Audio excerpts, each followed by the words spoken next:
What is up, fellas? Today I'm going to be doing a review on the Sony A6000.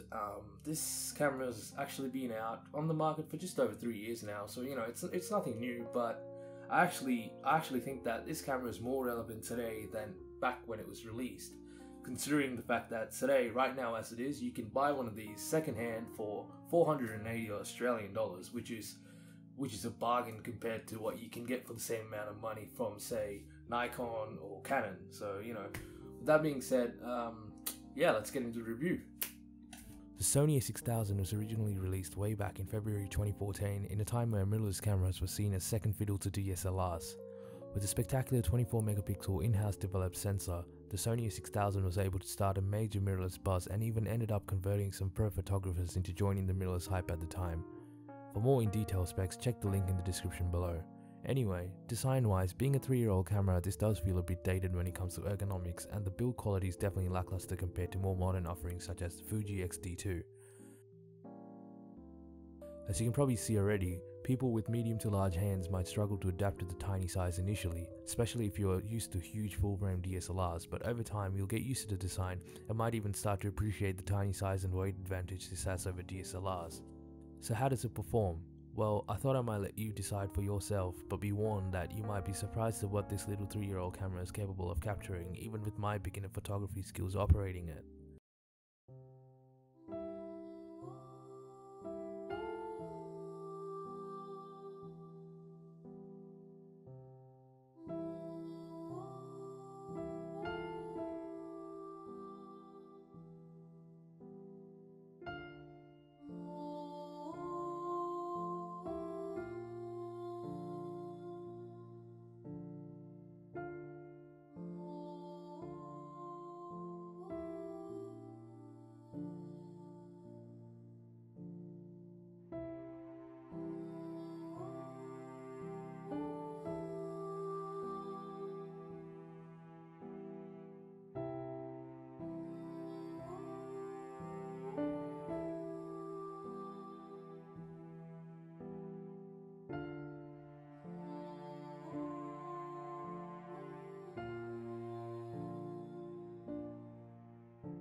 Coming from a DSLR background, I've actually been very impressed with the Sony A6000, considering that, you know, yes, the battery life is kind of horrible.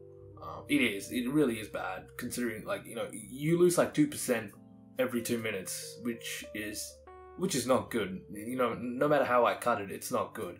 But if you can get past the battery life issues, you're actually getting a very good bargain, considering that you're paying $500 and you're getting a 24 megapixel 1080p, 60 fps, dual pixel, you know, autofocus.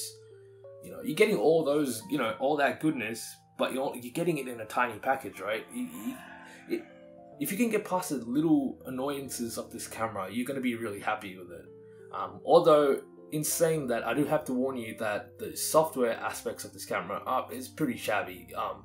The UI is not very user-friendly, and you know, there are some things that little pains that you kind of have to get used to with this camera, especially if you're coming from, say, a Canon. You know, they're known for being super, you know, user-friendly and all of that. This is like the opposite. Like the menu system's all over the place, but you know, it's good for what it is and for the amount of money you're probably gonna be paying today. So you know, that's a thumbs up from me, and yeah, I hope you like this review. Please like, subscribe, and let me know your thoughts in the comments below.